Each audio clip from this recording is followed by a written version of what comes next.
Hi guys, this is Abhinav Bansal and let's start with the news today of 2nd July.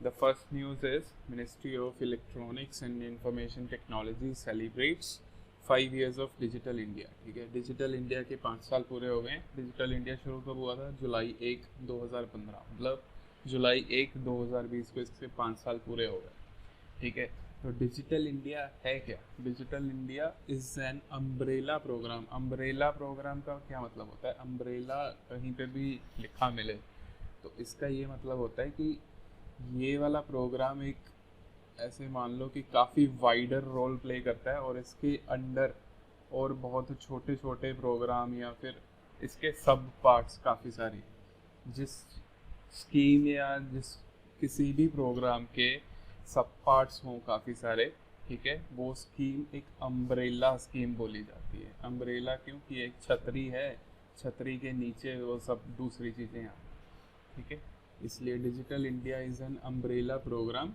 That covers multiple ministries and departments. Multiple ministry और departments को ये cover करता है with the vision to transform India into a digitally empowered society. ठीक है, हमारी जो society है इसको ये डिजिटली एम्पावर करने का एम रखता है digital India. And a knowledge economy. Knowledge economy मतलब हमारी economy is driven by knowledge. Knowledge is power. अभी जो पोस्ट मॉडर्न एरा है उसमें ये बोला जाता है नॉलेज इज पावर। ठीक है, इसीलिए जो डिजिटल इकोनॉमी है, हमारी जो इकोनॉमी, डिजिटल इंडिया जो है हमारी इकोनॉमी को एक नॉलेज इकोनॉमी बनाएगा। ठीक है, हम जितने पढ़े लिखे होंगे हमारी इकोनॉमी उतनी अच्छी ग्रो करेगी। वैसे ही डिजिटल इंडिया हमारी इकोनॉमी को ग्रो करने में हेल्प करेगा by making it a knowledge economy. ठीक है, it is centred on three की विजन एरियाज। थ्री की विजन एरियाज मतलब ये तीन प्रीमाइसेस पे बेस्ड है।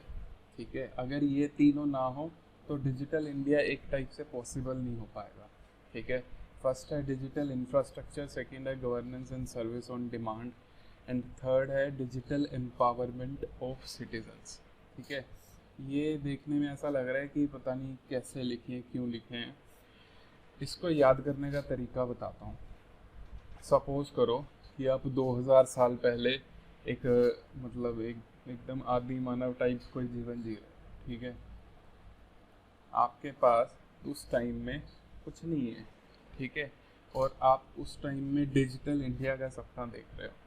ठीक है, तो आपको क्या चीज़ सबसे पहले चाहिए होगी? मेरे हिसाब से आप सबसे पहले ये सोचोगे कि भाई कोई तारे नहीं है जो इंटरनेट लेके आ सकें, तारे नहीं है, कोई राउटर नहीं है, तुम्हारे पास मोबाइल नहीं है ना, इलेक्ट्रिसिटी नहीं है।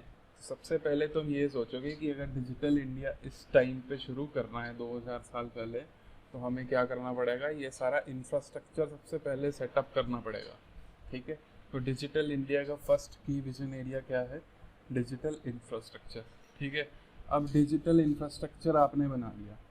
ठीक है, अब इंफ्रास्ट्रक्चर बनाने के बाद अगर आपने सपोज इंटरनेट ले लिया, आपके पास मोबाइल भी है, लेकिन आप इंटरनेट का करोगे क्या अगर आपको उस इंटरनेट पे कोई सर्विसेज ही अवेलेबल नहीं है?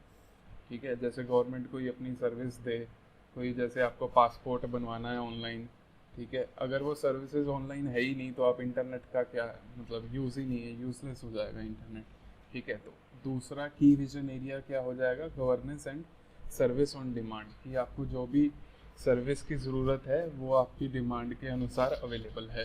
ठीक है, सीमलेसली अवेलेबल है। Then digital empowerment of citizens.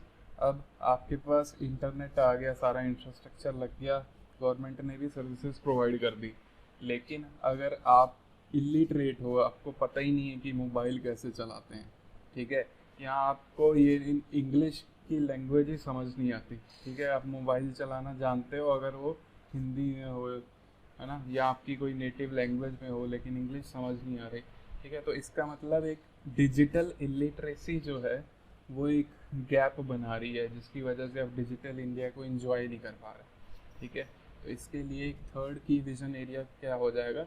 Digital empowerment of citizens. Citizens को एम्पावर करो through universal digital literacy. Digital literacy मतलब ये सारी चीज़ों को यूज़ कैसे करना है, and universally accessible digital resources. ठीक है। डिजिटल रिसोर्सेज मतलब ये मोबाइल वगैरह ये सब यूनिवर्सली एक्सेसिबल हों, सब लोग यूज़ कर पाएँ इनका, ठीक है। जैसे लैंग्वेजेस वगैरह हर लैंग्वेज में ये अवेलेबल हो, ठीक है, ताकि ये यूनिवर्सल बन पाए, ठीक है। ये हो गए हमारे की vision areas of digital India, ठीक है। अब डिजिटल इंडिया मैंने पहले बताया था कि अम्ब्रेला प्रोग्राम है, तो इसके नीचे कुछ सब पार्ट्स होंगे, ठीक है। वो सब पार्ट्स क्या हैं? ये 9 पिलर्स ऑफ डिजिटल इंडिया, ठीक है। 9 पिलर्स ऑफ डिजिटल इंडिया, इसको भी थोड़ा सा देख लेते हैं कि है क्या ये। सबसे पहले ब्रॉडबैंड हाईवे। ब्रॉडबैंड हाईवे का क्या मतलब है कि हम ब्रॉडबैंड देना चाह रहे हैं कहाँ पे? रूरल एरियाज में, लाइक जो 2.5 लाख ग्राम पंचायत हैं उनको, और अर्बन एरियाज में। इसका मतलब यही है बस, ब्रॉडबैंड हाईवे इसका मतलब हम इंटरनेट देना चाह रहे हैं या ब्रॉडबैंड देना चाह रहे हैं इन एरियाज में, ठीक है। और second, universal access to phones, यहाँ पे कनेक्टिविटी होना चाहिए। Universal access to phone connectivity मतलब आपकी फ़ोन कनेक्टिविटी होनी चाहिए, ठीक है। इसके लिए आपको क्या देखना पड़ेगा कि नेटवर्क वहाँ पे आता है कि नहीं, अगर नहीं आता तो आए, तो ये सब चीज़ें इसमें आती हैं। पब्लिक इंटरनेट एक्सेस प्रोग्राम, अब पब्लिक इंटरनेट एक्सेस होना चाहिए, ठीक है। इसके अंडर हमारे क्या आते हैं? Common service centres. Common service centre ये हमारी जो 2.5 लाख ग्राम पंचायत हैं वहाँ पे खोले जाएंगे, ठीक है, ताकि जो भी सरकार की सर्विसेज हैं वो पब्लिक को एक यहाँ पे इंटरनेट होगा तो उसको एक्सेसिबल हों और पब्लिक को मिल पाएँ, ठीक है जी। अब आ गए हम फोर्थ पे, e governance reforming government through technology, ठीक है। अब हम ई गवर्नेंस से क्या समझते हैं कि अगर हमें गवर्नमेंट के जो प्रोसेस हैं, है ना, जो प्रोसेस अभी काफ़ी कम्बरसम होता है, उसमें डिलेज वगैरह होते हैं, ब्यूरोक्रेटिक रेड टेपिज्म ये सब होता है, ठीक है।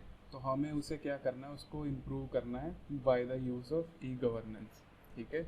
अब ई गवर्नेंस में हम इस ये जो प्रोसेस है गवर्नमेंट का, इसको चेंज करने का जो कीवर्ड है उसको बोलते हैं हम बिजनेस प्रोसेस री इंजीनियरिंग, ठीक है। बिजनेस प्रोसेस री इंजीनियरिंग मतलब जो बिजनेस करने का, जो काम करने का प्रोसेस तरीका है उसको री इंजीनियर करना है, उसको हमें इम्प्रूव करना है। री इंजीनियर मतलब चेंज करना है, या उसको ऐसा बोल सकते हैं इम्प्रूव करना है, ठीक है। तो बिजनेस प्रोसेस री इंजीनियरिंग में क्या आएगा कि गवर्नमेंट के जो भी चीज़ें होती हैं, जो भी ये काम करते हैं, उन कामों को क्या करो? ट्रांसपेरेंट बनाओ, ठीक है। ट्रांसपेरेंट बनाओ, लोगों को पता चले कि हो क्या रहा है। उनको ऑटोमेट करो कि आगे बढ़ती नहीं है फाइल, तो उनको ऑटोमेट करो कि वो अपने आप आगे बढ़े। अगर ये एक काम ना करे तो उस पर कोई अकाउंटेबिलिटी इस टाइप की सेटअप करो through the use of e governance, ठीक है। फिर ऑनलाइन रिपोजिटरीज बनाओ कि अगर कोई ये हमें घुमाते रहते हैं ये ऑफिस में कि भाई आपका ये डॉक्यूमेंट नहीं है, वो नहीं है, तो ई रिपोजिटरीज बनाओ हमारे सर्टिफिकेट्स की, आईडी कार्ड की, ताकि ये सब दिक्कतें ना आए, ठीक है। अब क्रांति का मतलब हमें पता है रेवोल्यूशन। ई क्रांति मतलब ये डिजिटल रेवोल्यूशन। डिजिटल रेवोल्यूशन में इसके जो हमारे एम्स हैं वो क्या हैं? ई मेडिसिन मतलब कहीं बैठे भी डॉक्टर हमें मेडिसिन दे दे, ठीक है। ई एजुकेशन, कहीं बैठे भी पढ़ लो इंटरनेट की यूज़ करके, है ना। तो इस टाइप की चीज़ें जैसे मोबाइल बैंकिंग हो गई, ये सारे ई क्रांति का पार्ट हैं, ठीक है। इंफॉर्मेशन फॉर ऑल कि जो गवर्नमेंट है वो प्रोएक्टिवली इंफॉर्मेशन सप्लाई करे लोगों को through the use of social media, या फिर एक MyGov.in इनकी वेबसाइट है, तो इन सब चीज़ों का यूज़ करके प्रोएक्टिवली गवर्नमेंट इनको इंफॉर्मेशन प्रोवाइड करे लोगों को। Electronics manufacture target net zero import, ये हमारी मैन्युफैक्चरिंग हमें बढ़ानी है।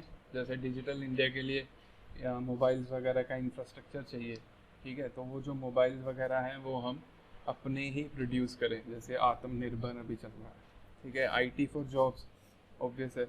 Early harvest program, early harvest का मतलब जो चीज़ें हम जल्दी में या फिर एक शॉर्ट टर्म में करना चाहते हैं, ठीक है। शॉर्ट टर्म में चीज़ें करना चाहते हैं, इसके अंदर एग्जांपल्स हैं जैसे वाईफाई हॉटस्पॉट्स लगाना, in all universities and public places, ठीक है। या फिर इसमें ये भी है कि स्कूल बुक्स जो हैं उसको ई बुक्स में कन्वर्ट करना, ये भी हमारा अर्ली हार्वेस्ट प्रोग्राम का पार्ट है, ठीक है। तो ये सारे डिजिटल इंडिया के पिलर्स हो गए, और 3 की विजन एरियाज भी मैंने आपको समझा दिए कि कैसे याद रखना है, ठीक है। यही है डिजिटल इंडिया। अब इसके की अचीवमेंट्स ये फटाफट देख लो। डायरेक्ट बेनिफिट ट्रांसफ़र, ठीक है। डायरेक्ट बेनिफिट ट्रांसफ़र क्या है? ऑनलाइन हम भेज देते हैं ई बैंकिंग की मदद से। ई बैंकिंग किसका पार्ट है? ई क्रांति का, ठीक है। Job creation, direct job creation, ये IT फॉर जॉब्स ये आ गया। Number of E services has increased, E services हमारी बढ़ गई हैं, ई गवर्नेंस आ गई, ठीक है, ई क्रांति आ गई। Daily average electronic transactions have increased. अभी हाल ही में एक न्यूज़ आई थी कि भीम ऐप पे जो नंबर ऑफ ट्रांजैक्शन हैं उसमें रिकॉर्ड मात्रा में मतलब बढ़ोतरी हुई है, ठीक है। इनिशिएटिव्स लाइक आधार इनेबल्ड पेमेंट सिस्टम, PMG दिशा। PMG दिशा क्या है? इनको डिजिटल लिटरेसी प्रोवाइड करने के लिए ये स्कीम है PMG दिशा। इसको याद रखना, काफ़ी जगह यूज़ आ जाती है, ठीक है। डिजिटल लॉकर सबको पता है। इनिशिएटिव्स ड्यूरिंग कोविड-19, ये सब चीज़ें इसके अंदर हमारी कुछ की अचीवमेंट्स हैं, ठीक है। चलो सेकेंड, एक्सेलरेट विज्ञान scheme launched by science and engineering research board, जिसको हम सर्व भी बोलते हैं। सर्व क्या है? एक स्टैट्यूटरी बॉडी है under department of science and technology with the mandate of supporting basic research in emerging areas of science and engineering, ठीक है। ये तो हो गया सर्व का। अब मेन मुद्दे पे आते हैं। मेन क्या है? ये एक्सेलरेट विज्ञान स्कीम। विज्ञान का क्या मतलब होता है? साइंस। मतलब हमें क्या करना है? साइंस को एक्सेलरेट करना है। एक्सेलरेट मतलब तेज़ी से चलाना। तो बेसिकली यहाँ पे हम क्या कर रहे हैं कि हमें साइंटिफिक रिसर्च को आगे बढ़ाना, ठीक है। तो इस ये जो एक्सेलरेट विज्ञान स्कीम है, इसका जो मेन मोटो क्या है कि हमें अपने देश में रिसर्च बेस को बढ़ाना है, ठीक है। रिसर्च बेस में क्या आ जाएंगे? आपके नंबर ऑफ रिसर्चर्स आ जाएंगे, या फिर जो आपके रिसर्चर ट्रेनिंग में हैं उनको ट्रेनिंग अच्छे से प्रोवाइड करो, या फिर जो इंटर्नशिप वगैरह हैं, रिसर्चर बने नहीं हैं, इंटर्नशिप हैं, कोई पोस्ट ग्रेजुएट हैं, तो ये सारे यहाँ पे कवर होंगे, ठीक है। हमारा मुद्दा मेन क्या है कि हमें रिसर्च को बढ़ावा देना है, ठीक है। या यहाँ पे ये जो 2-3 पॉइंट लिखे हैं ये मुझे कुछ खास अच्छे नहीं लगे थे। यहाँ पे बार बार वही चीज़ रिपीट हो रही है। हाई एंड साइंटिफिक रिसर्च हो गई, यहाँ पे भी रिसर्च पोटेंशियल आ गया। फिर यहाँ पे बेनिफिट्स में दोबारा लिख दिया प्रमोट R&D, ठीक है। तो बेसिकली एक ही चीज़ बार बार आ रही है। तो हमें बस याद क्या रखना है कि इसका जो स्कीम का विजन है, it is to expand the research base, ठीक है, with the 3 broad goals. 3 broad goals क्या हैं कि जो भी अपने देश में साइंटिफिक प्रोग्राम होते हैं या साइंटिफिक एक्टिविटीज़ होती हैं उनको आप कंसोलिडेट करो। मतलब कई बार ऐसा होता है कि एक एक्टिविटीज़ मद्रास में हो रही है और दूसरी एक्टिविटी दिल्ली में हो रही है, एक्टिविटीज़ दोनों लगभग सेम है, ठीक है, और मतलब हमारा खर्चा डबल हो जाता है। तो उसको क्या करना है? हम ऐसा चाहेंगे कि कहीं पे ये इनमें कन्वर्जेंस हो पाए, ठीक है, कंसोलिडेशन हो पाए, कन्वर्जेंस हो पाए, कि हमारे डबल एफर्ट ना लगे और हमें रिज़ल्ट अच्छा मिले अगर इन दोनों को कन्वर्ज कर दिया, ठीक है। फिर सेकंड क्या है? Initiating high end orientation workshops, ठीक है। वर्कशॉप्स जो होती हैं, एक हाई एंड वर्कशॉप्स को ऑर्गेनाइज करना, ठीक है, ये इसका दूसरा जो गोल है। इसका थर्ड गोल वो क्या है? Creating opportunities for research internships who do not have access to such resources, ठीक है। Creating opportunities for research internships, मैंने पहले जैसे बताया था कि इंटर्नशिप्स जो हैं, जो इंटर्नशिप ले रहे हैं उनके लिए हमें अपॉर्चुनिटीज़ क्रिएट करनी है, ठीक है। चलिए अब यहाँ पे देख लेते हैं कि इन्होंने क्या लिखा है। Primary objective of this inter ministerial scheme, ये इंटर मिनिस्टेरियल स्कीम कैसे है कि कई सारी मिनिस्ट्रीज जो साइंस से रिलेटेड हैं, जैसे ministry of chemicals and fertiliser में डिपार्टमेंट ऑफ फार्मास्यूटिकल, ये रिसर्च से रिलेटेड है। मिनिस्ट्री ऑफ अर्थ साइंस, इसमें भी थोड़ी रिसर्च वाले कंपोनेंट की चीज़ें हैं। मिनिस्ट्री ऑफ जल शक्ति, इसमें हाइड्रोलॉजिस्ट्स वगैरह आ जाएंगे। तो जो भी साइंटिफिक रिसर्च में इन्वॉल्व मिनिस्ट्री या डिपार्टमेंट हैं, वो सारे इसमें क्या करेंगे, SCRV को सपोर्ट करेंगे इस स्कीम को इम्प्लीमेंट करने में। इसलिए ये क्या है, इंटर मिनिस्टेरियल स्कीम है। Is to give more thrust on encouraging high end scientific research and preparing scientific man power. ठीक है, हो गया। It will initiate and strengthen mechanism for identifying research potential, mentoring, training, hands on workshop on a national scale. वैसे ही जैसे मैंने बताया था कि हम क्या करेंगे, आइडेंटिफाई रिसर्च पोटेंशियल, कि हमारा रिसर्च पोटेंशियल कहाँ पे है, और हम अच्छे से मेंटरिंग, ट्रेनिंग ये सब प्रोवाइड करेंगे, वर्कशॉप्स ऑर्गेनाइज करेंगे। ठीक है। बेनिफिट्स क्या हो गए, एक तो सोशल रिस्पॉन्सिबिलिटी की तरफ हम लेके जाएंगे साइंटिफिक कम्युनिटी को, एक प्रमोट R&D, वही चीज़ दोबारा आ गई। ठीक है, ये चीज़ याद रखना, ये कभी मेंस में आप इंट्रोडक्शन में डाल सकते हो, कोई भी जैसे इस टाइप का क्वेश्चन आए तो आपसे। ये क्या है, India stands third in the world in both scientific publications and number of PhDs awarded in science and engineering. ठीक है। कंपोनेंट्स ऑफ एक्सेलरेट विज्ञान। कंपोनेंट्स क्या हैं, मेनली दो कंपोनेंट हैं, अभ्यास और समूहन। यहाँ पे M की जगह O आएगा। ठीक है, अभ्यास और समूहन। अभ्यास का मतलब क्या है कि आपको स्किल डेवलपमेंट करनी है। ठीक है, तो स्किल डेवलपमेंट आप कैसे करोगे, एक तो वर्कशॉप्स। ठीक है, वर्कशॉप, हाई एंड वर्कशॉप जिसको हम कार्यशाला कहते हैं, या फिर इंटर्नशिप जिसको वृत्तिका कहा गया है। ठीक है, ये इसके दो कंपोनेंट्स हो गए। एक समूहन, समूहन एक हिंदी का वर्ड है जिसका मतलब होता है समूह। समूह का मतलब ब्रिंग टुगेदर, उनको इकट्ठे लेके आना, समूह में लेके आना। ठीक है, तो समूहन के अंदर दो स्कीमें हैं, संयोजिका और संगोष्ठी। ठीक है, संयोजिका जो होती है, इसका मतलब होता है क्रॉनिकल। क्रॉनिकल मतलब हम कोई चीज़ का कैटलॉग बना रहे हैं। ठीक है, कैटलॉग किस चीज़ का बनाते हैं, जैसे मैंने पहले बताया था कि जो भी साइंटिफिक एक्टिविटीज़ हो रही हैं।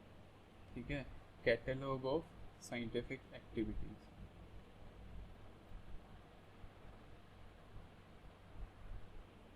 ठीक है, संगोष्ठी, संगोष्ठी में क्या है, सेमिनार और सिंपोजियम वगैरह ऑर्गेनाइज करे जाएंगे बाय, सो दैट जो भी रिसर्चर्स हैं ऑल ओवर इंडिया वो आपस में मिल सकें और अपनी नॉलेज वगैरह एक्सचेंज कर सकें और अपडेट रह सकेंगे जो भी लेटेस्ट डेवलपमेंट हुई है साइंस वगैरह में।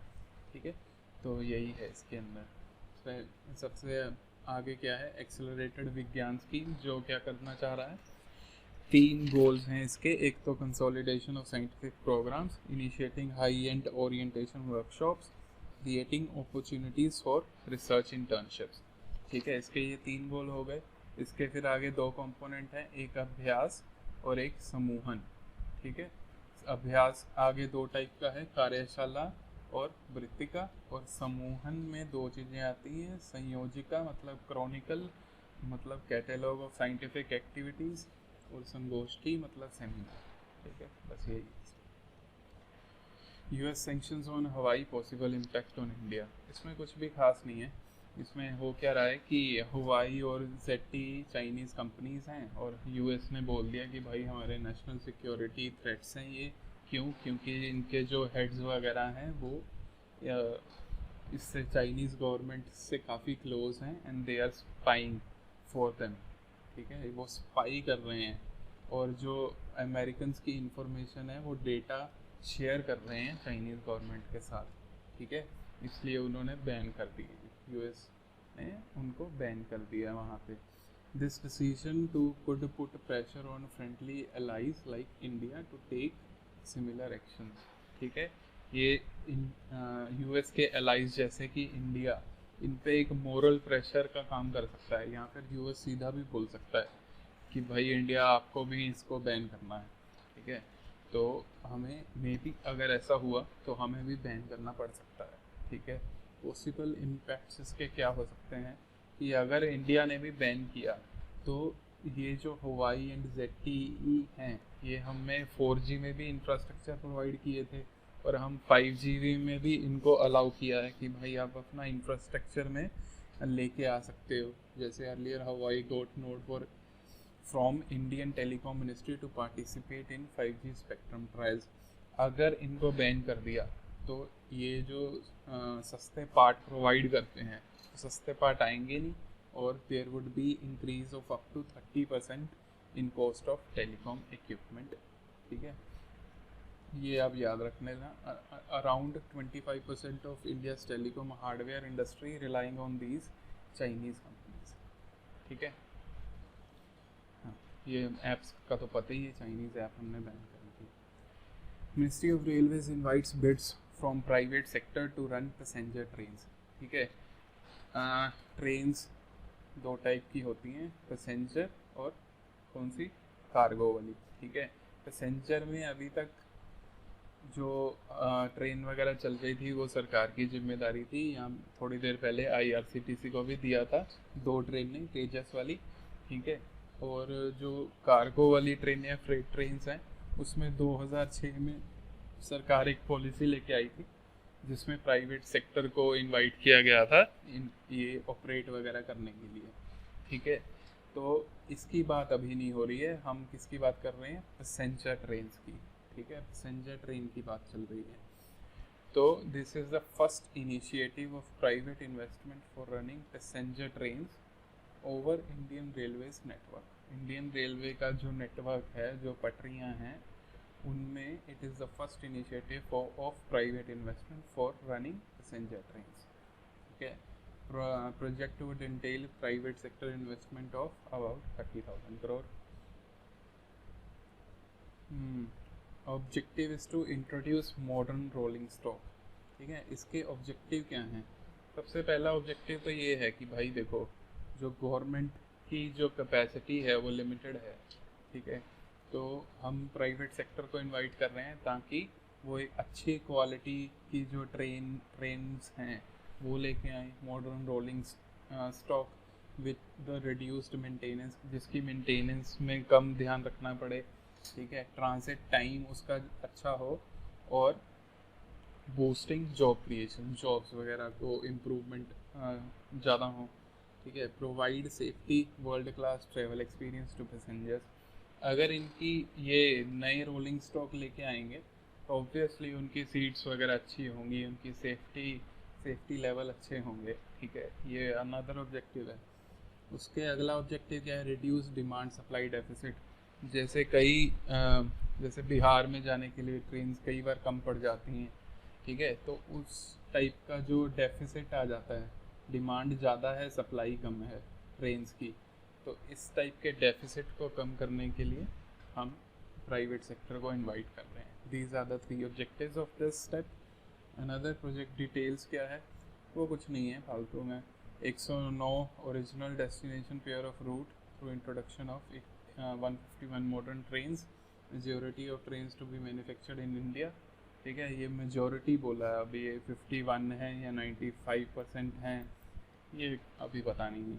ठीक है, train shall be designed for a maximum speed of 160 kilometre per hour. ठीक है, role of government and private entity.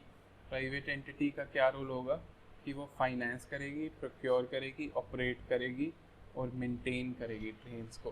ठीक है, and payment to Indian railway fixed haulage charges. Haulage charges कौन से चार्जेस होते हैं कि जो भी हम इंडियन रेलवे का जो सेटअप है, लाइक उनकी पटरियां हैं या फिर जो भी उनकी सर्विसेज हम यूज़ कर रहे हैं, तो उस पर हमें चार्ज देना पड़ेगा। जैसे सिग्नलिंग सिस्टम है जो इंडियन रेलवे ने ऑलरेडी सब कुछ प्रोवाइड कर रखा है, तो उसके लिए एक फ़िक्स चार्ज देना होगा जिसको हॉलेज चार्ज बोलते हैं। ठीक है, एनर्जी चार्जेस, जो भी एनर्जी चार्जेस लगेंगे वो सब, ये सब प्राइवेट सेक्टर को देना होगा। Government will deploy guards and engineers, जो भी इंजीनियर और गार्ड होंगे वो सारे गवर्नमेंट प्रोवाइड करेगी। Concession period for the project shall be 35 years, 35 years के लिए ये प्रोजेक्ट चलेगा। ठीक है, ये रेकमेंड किसने किया था? विवेक देबरॉय पैनल 2015 में। ठीक है, इसने रेकमेंड किया था। Setup to suggest ways to overall the Indian railway has recommended private companies to be allowed to run passenger. ठीक है, I hope this is clear. Solar power tariff hits record low. हाँ, ये solar power tariff जो है कि solar panel जो हम लगा रहे हैं उसने अभी रिकॉर्ड लो हिट किया है, ₹2.36 पर यूनिट वाला। ठीक है, अगर ये इतना रिकॉर्ड लो हो गया तो फिर जो कोल है, कोल का तो अभी थोड़ा महंगा है, तो ये कोल के फ्यूचर को थोड़ा क्या कर रहा है, खतरे में डाल रहा है। ठीक है, तो इस आर्टिकल में मेन हमें क्या समझना है कि सोलर पावर टैरिफ अगर रिकॉर्ड लो हिट किए हैं तो ये क्यों किए हैं। ठीक है, हमें ये पता होना चाहिए बस। तो possible reasons for the low solar tariff. ठीक है, तो इसका पॉसिबल रीजंस क्या है? Falling solar equipment cost due to fall in demand. अब क्योंकि कोविड की वजह से डिमांड काफ़ी कम हो गई है, इंटरनेशनल डिमांड। ठीक है, इसके लिए जो ऑलरेडी काफ़ी सारे यूनिट्स बने हुए हैं उनकी बिक्री नहीं हो पा रही। ठीक है, तो उनको बेचने के लिए उसका क्या कर दिया, कॉस्ट कम कर दी ताकि वो फटाफट बिकें और हम और बना पाएँ। इसलिए उनकी क्या है, कॉस्ट गिर गई, falling solar equipment cost. Then reduction in the capital cost due to technological improvement. अब टेक्नोलॉजी भी तो इम्प्रूव हो रही है, अगर टेक्नोलॉजी इम्प्रूव होगी तो भी कॉस्ट कटिंग होगी। ठीक है, ऑप्टिमाइज्ड मैन्युफैक्चर प्रोसेस, वो ये चीज़ है।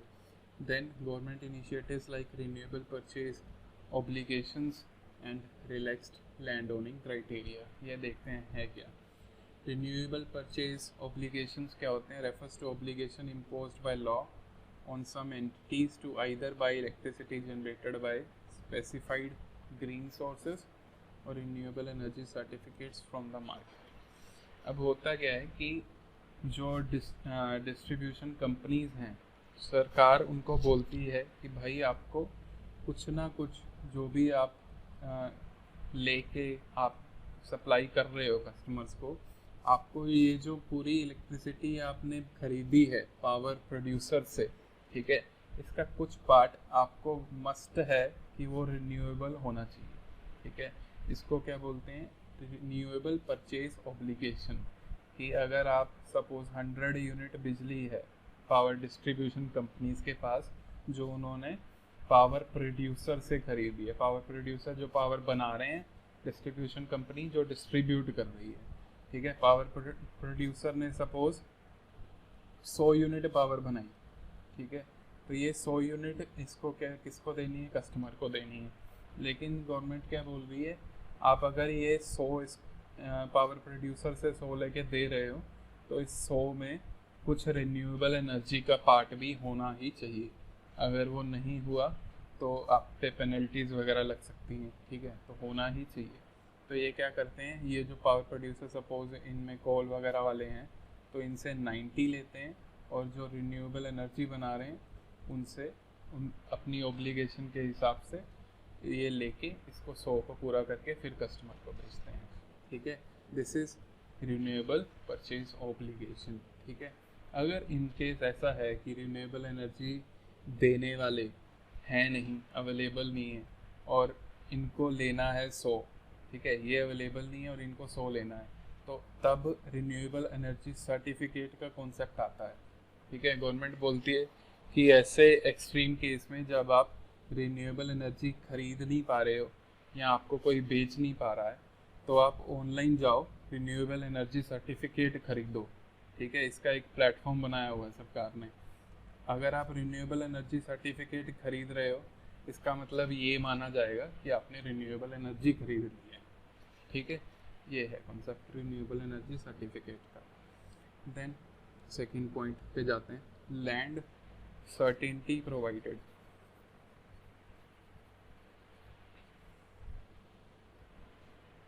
पहला तो renewable purchase obligation, second land certainty provided. पहले क्या था, जो सेंट्रल पीएसयूज थे, ठीक है, वही एलिजिबल थे सोलर पार्क, मतलब जहाँ पे सोलर पैनल काफ़ी ज़्यादा मात्रा में लगाए जाते हैं उनको सोलर पार्क बोलते हैं। पहले केवल सेंट्रल पीएसयू को अलाउ किया गया था सोलर पार्क बनाने के लिए, लेकिन अभी जो ये वाली पॉलिसी थी सोलर पार्क पॉलिसी, इसके अंडर क्या किया गया, इनकी जो एक मोनोपोली थी उसको ख़त्म कर दिया गया, ठीक है। अब क्या बोला सरकार ने कि कोई प्राइवेट प्लेयर या फिर कोई और गवर्नमेंट एजेंसी कोई भी हो, ठीक है, अगर उनके पास अपनी लैंड है, ठीक है, तो वो अपनी लैंड पे सोलर पार्क बना सकते हैं, ठीक है। तो मतलब क्या हुआ कि काफ़ी सारी लैंड अब और ज़्यादा अवेलेबल हो गई सोलर पार्क बनाने के लिए। अगर सोलर पार्क बनाने के लिए लैंड बहुत ज़्यादा अवेलेबल हो गई तो मतलब रिन्यूएबल एनर्जी के लिए जो लैंड की किल्लत थी, जो लैंड की कमी थी, वो ख़त्म हो गई। अगर लैंड की किल्लत या कमी ख़त्म होगी तो लैंड के जो भाव हैं खरीदने के लिए या सोलर पार्क सेटअप करने के लिए वो भी कम हो जाते हैं, ठीक है। इसकी वजह से जो रिन्यूएबल एनर्जी है या फिर सोलर पावर है, वो उसकी जो वो है प्राइसेस हैं वो कम हो गए, ठीक है। ये हमने समझ लिया। और increasing competition among private players, अब प्राइवेट प्लेयर भी बढ़ रहे हैं तो कंपटीशन बढ़ेगा तो सब लोग चाहेंगे कि हम भाई कम से कम अपना यूनिट प्राइस रखें ताकि हमें कॉन्ट्रैक्ट मिले, ठीक है। तो ये 2-3 पॉइंट जो हैं उसकी वजह से हमारे जो सोलर टैरिफ हैं वो रिकॉर्ड लो को हिट कर गए, ठीक है। Also according to the central electricity authority, solar based power generation will surpass coal by 2030। ये तो कुछ डेटा है, आप याद रख सकते हैं, ठीक है। आगे बढ़ते हैं। World Bank MSME emergency response programme, इसमें कुछ नहीं है, आपको बस इतना जानना है कि जो एमएसएमईज हैं अभी काफ़ी स्ट्रेस में हैं कि उनके पास थोड़ी लिक्विडिटी की प्रॉब्लम है, पैसे वगैरह नहीं है। आत्मनिर्भर भारत अभियान जो आया था उसमें सरकार ने 3 लाख करोड़ कुछ इस टाइप की स्कीम लेके आए कि 3 लाख करोड़ आप लोन ले सकते हो without the need of any collateral, ठीक है। ऐसी वर्ल्ड बैंक अभी तक कितना 2.75 बिलियन कमिट कर चुका है इंडिया को, including this new MSME project, ठीक है। और ये चीज़ भी याद रखने वाली है, loan has a maturity of 19 years including a 5 year grace period, ठीक है।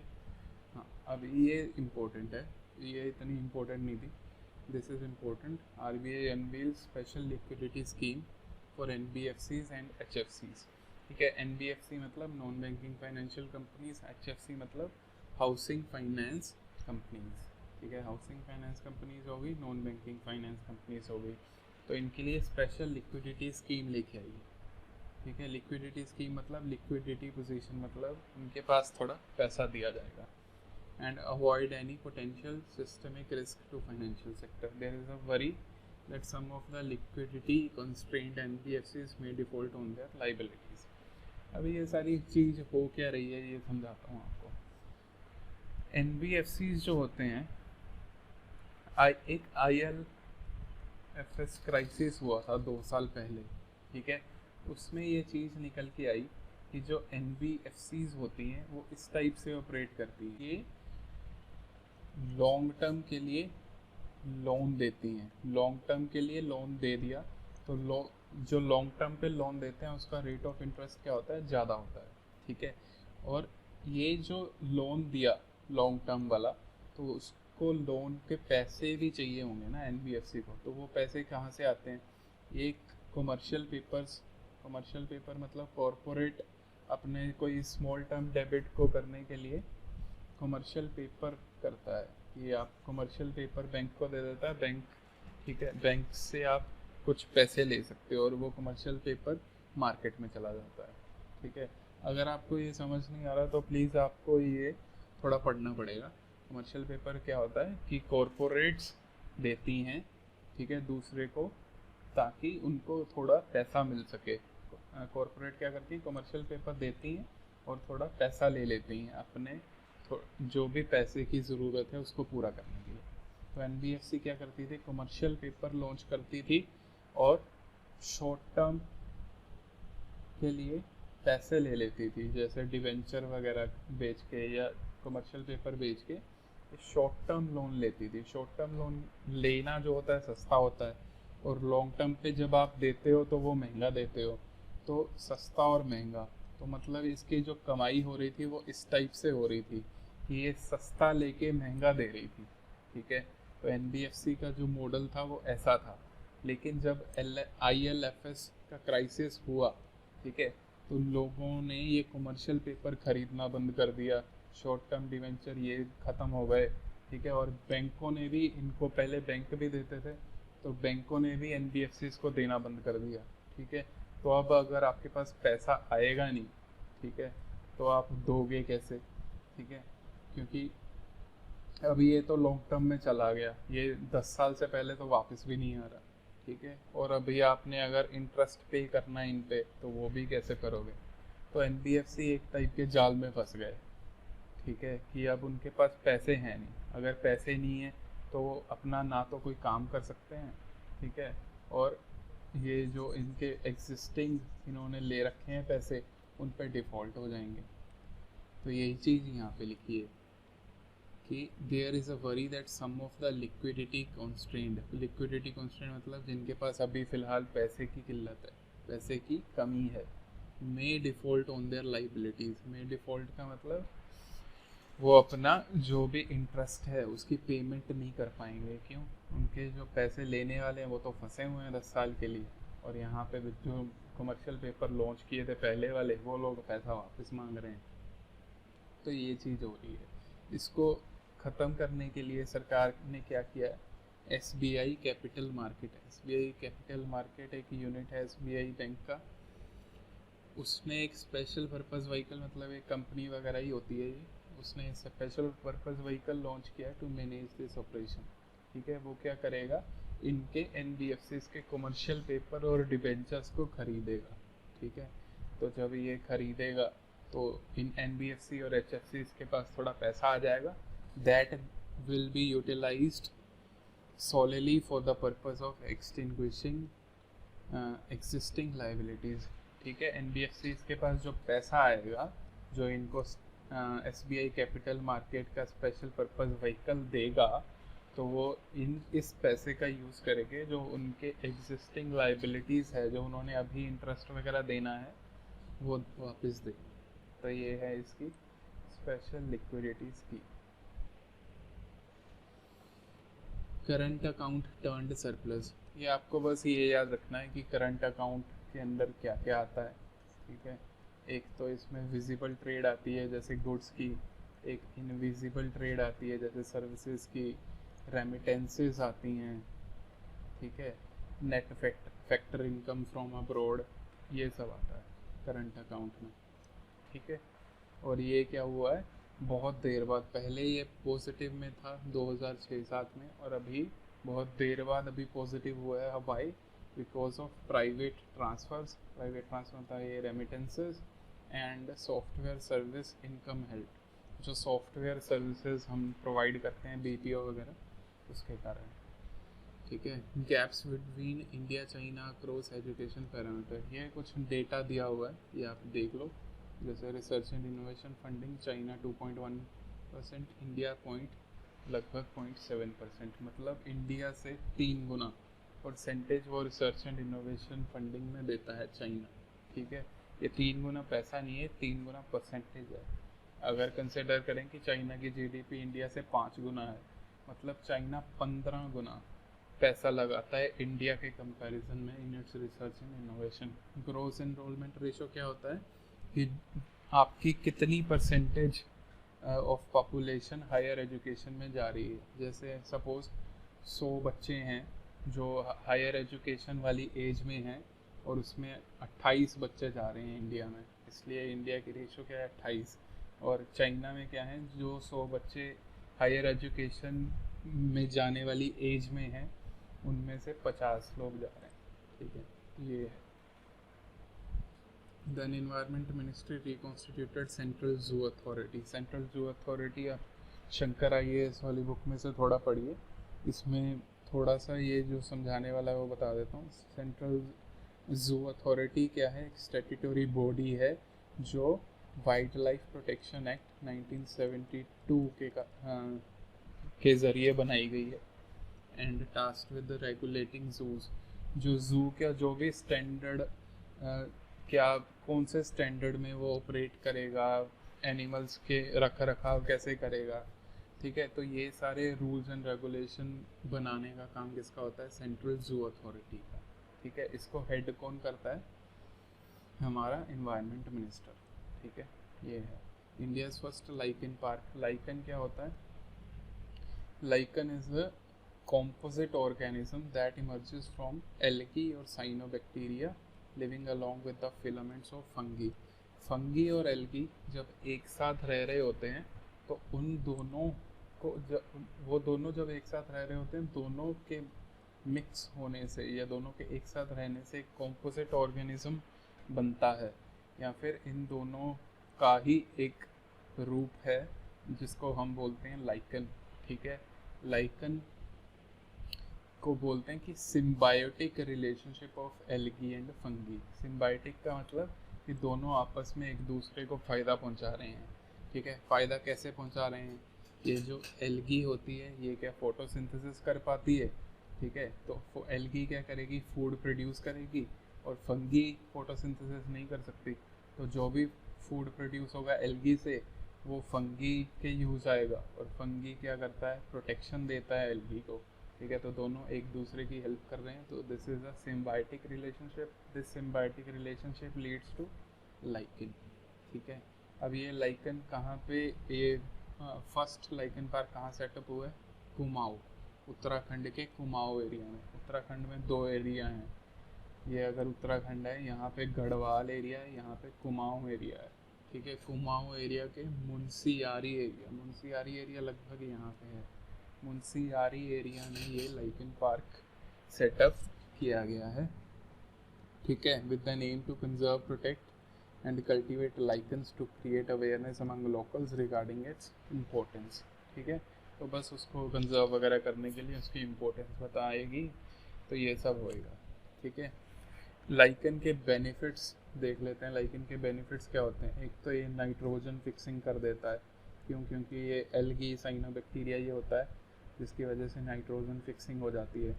दूसरा, लाइकन कहीं पे भी पैदा हो सकता है या फिर कहीं पे भी ये प्रेजेंट हो सकता है, ठीक है। तो कई बार ये रॉक्स पे भी प्रेजेंट होता है। जब ये रॉक्स पे प्रेजेंट होता है तो जो फंगी अपने केमिकल्स वगैरह प्रोड्यूस करता है उससे रॉक क्या होता है? रॉक की वेदरिंग हो जाती है। रॉक मतलब टूटने शुरू हो जाते हैं। जब रॉक की वेदरिंग होती है तो सॉइल फॉर्मेशन होती है, ठीक है। तो लाइकन क्या करते हैं? It helps to produce soil, ठीक है। और एक और चीज़ होती है कि लाइकन जो होते हैं ये हैवी मेटल्स वगैरह को एब्जॉर्ब कर सकते हैं, ठीक है। तो अगर वहाँ पे कोई पोल्यूशन वगैरह होगा, ठीक है, तो लाइकन्स को स्टडी करके हम देख सकते हैं कि वहाँ पे कितना पोल्यूशन है। क्यों? क्योंकि ये हैवी मेटल्स को अपने अंदर एब्जॉर्ब कर लेंगे। जितने ज़्यादा इसके अंदर हैवी मेटल्स मिलेंगे हमें पता चल जाएगा कि उतना ज़्यादा पोल्यूशन है, ठीक है। और एक चीज़ ये है कि they need clean air to grow and they perish away when the air is polluted, ठीक है। जब एयर पोल्यूट होती है तो ये मर जाता है। अब खालिस्तान मूवमेंट हमें पता है 1984 में ये हुई थी, ठीक है। 1984 में जो इसका मेन बंदा था वो था भिंडरांवाला, ठीक है। इसके अराउंड जो भी डिसीजन हुए थे, इससे पहले आनंदपुर साहिब रेजोल्यूशन था, उसके बाद लोंगोवाल अकॉर्ड था, ये सब हमारे पोस्ट 1947 में आएंगे और ये सारा मेंस पर्सपेक्टिव से इम्पोर्टेंट है, ठीक है। तो ये आप पढ़ना। और अभी क्या किया है सरकार ने? 9 लोगों को UAPA के अंडर टेररिस्ट उन्होंने घोषित किया है and individuals can be designated a terrorist. ये 1 साल पहले UAPA में अमेंडमेंट की गई थी। पहले क्या था? केवल ग्रुप्स को हम टेररिस्ट ग्रुप ऑर्गेनाइजेशन मतलब डिक्लेयर करते थे, लेकिन पिछले साल जो अमेंडमेंट हुई उसमें हम इंडिविजुअल्स को भी डेजिग्नेट कर सकते हैं, ठीक है। ये शायद मेंस में भी आया था। Khalistan movement is a separatist movement seeking to create a homeland of Sikhs. ठीक है, खालिस्तान मूवमेंट क्या है? एक सिखों के लिए अलग एक होमलैंड क्रिएट करने की एक सेपरेटिस्ट मूवमेंट है और खालिस्तान की स्थापना चाहते हैं इन द पंजाब रीजन। ठीक है, ये था news today of 2 July. Hope you like the video. Thank you and have a nice day.